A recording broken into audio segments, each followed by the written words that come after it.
2024년 8월 4일 3부의 에베소서 4장 23절. 심령이 새롭게 되어가는 그리스도인들.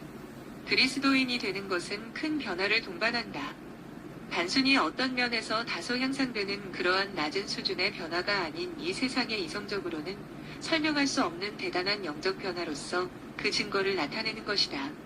이것은 그리스도의 공로로 가능해진 것이며 이 모든 변화는 하나님이 친히 역사하시는 일로 인간이 순종하여서 결단한 믿음의 고백이다.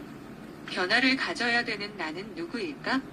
대부분 나는 내 영이다라고 말하는 사람들이 있다. 이렇게 자기 영혼이 자기이고 이 육신의 껍질은 아무 소용이 없다고 한다. 마지막 날에는 육신의 것을 버리고 내 영만 날아간다는 걸 생각하기 때문에 나라는 생각을 내 영이 몸 안독방에서 홀로 시간만 기다리는 그런 존재로 여겨질 수 있다. 우리는 우리가 누군지를 알아 하나님에 의해서 새로움을 얻어 그의 영원한 계획 속에 거침없이 순조로운 신앙 여정을 가야 한다. 이것이 대대적인 변화이다. 이것은 나의 옛 모습과는 전혀 다른 변화이다. 무슨 기능의 향상 정도가 아니라 완전히 바꾸는 것이다. 하나님은 우리에게 너희는 유혹의 욕심을 따라 썩어져가는 구습을 쫓는 옛사람을 벗어버리라고 말씀하고 계신다. 이 옛사람이 문제인 것이다. 왜냐하면 옛사람은 정욕이 많아서 잘 속는 존재이기 때문이다. 이 옛사람을 벗어버려야 한다. 벗어버린 이후에는 더 이상 나에게 존재하지 않는 존재로 여겨야 된다. 이렇게 하는 것이 바로 하나님의 구속의 사역의 절차인 것이다. 이를 위해 너의 마음의 영을 새롭게 하라 하신다. 새롭게 돼야 될 것은 마음의 영 곧 심령이다.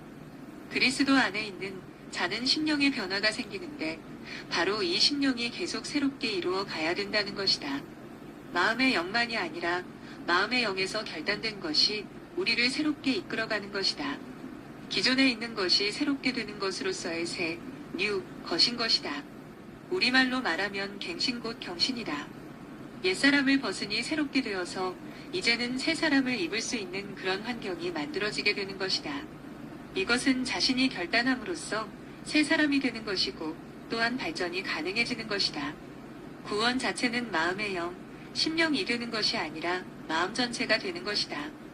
구원의 효력은 마음의 영, 심령이 받고 그 다음에 변화가 생겨 힘을 내어 일어섬으로써 마음이 구원되는 것이다.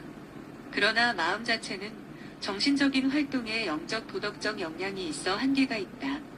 심령을 통한 변화는 심령이 새로워지는 현상이 역력하게 일어나는 분명한 영적인 변화가 있다. 변화는 영혼에만 발생하는 것이 아니며 마음에 있는 것도 아니고 변화의 진정한 발생은 마음의 영, 심령에서 일어나게 된다. 이 마음의 영, 심령은 마음에게 이 방향성을 제시해준다. 그러므로 마음의 변화가 생겨 그리스도인으로 변화된 것이 바로 심리학적 변화인 것이다. 변화는 단지 각오만 있는 것이 아니다. 의지가 있어야 된다. 이에 따라 능력이 부여된다. 말씀에 순종하여 움직일 때 자기도 모르는 곳에서 추진력이 오는데 이는 하늘에서 오는 능력인 것이다. 새로워지는 것은 속 사람이다. 옛사람을 버리되 마음을 버리는 것이 아닌 습성을 버림으로 새 사람이 주어지는 것이다. 이 새 사람을 통해 마음이 새롭게 되면 도덕적 역량이 생기게 되며 하나님은 그의 마음을 새롭게 하신다. 도덕적 역량을 주심으로 그리스도인이 할 수 없었던 힘을 내게 되며 이는 그리스도인의 모든 공로로서 이루어지는 눈부신 발전, 눈부신 성장, 눈부신 영적 가치의 아름다운 영광을 나타내게 된다. 영은 나중에는 하나님의 일까지도 판단하고 분별하며 인식하고 깨달을 수 있어 하나님의 마음을 갖기도 한다. 성령은 하나님의 영이시다. 성령은 우리에게 하나님의 지혜를 갖게 하실 만큼 하나님과 동등하게 대하신다. 항상 근신하는 마음과 자제하는 마음을 통하여 그리스도의 삶을 살아야 한다. 이것은 외적 행실에 절대적 영향을 가져오므로 모든 면이 새롭게 되어 지식 자체도 완전히 바뀌어야 한다. 그리하여 도덕적인 역량의 향상, 선을 택할 능력의 탁월함, 도덕적인 가치에 대한 인식의 발전이 있게 된다. 우리 심령이 변화되는 것은 주님의 계획이고 주님이 원하시는 일이며 주님의 사역이 성공하는 일인 것이다. 내가 새롭게 되어 주님의 일을 성공하고 주님은 우리를 온전하게 구속의 완전한 완성으로 이끌어가게 될 것이다. 우리 속사람을 사랑하시고 우리의 마음을 사랑하시고 우리 전체를 사랑하시는 주님의 마음을 기쁘시게 하는 우리 모두가 되어야 한다. 아멘.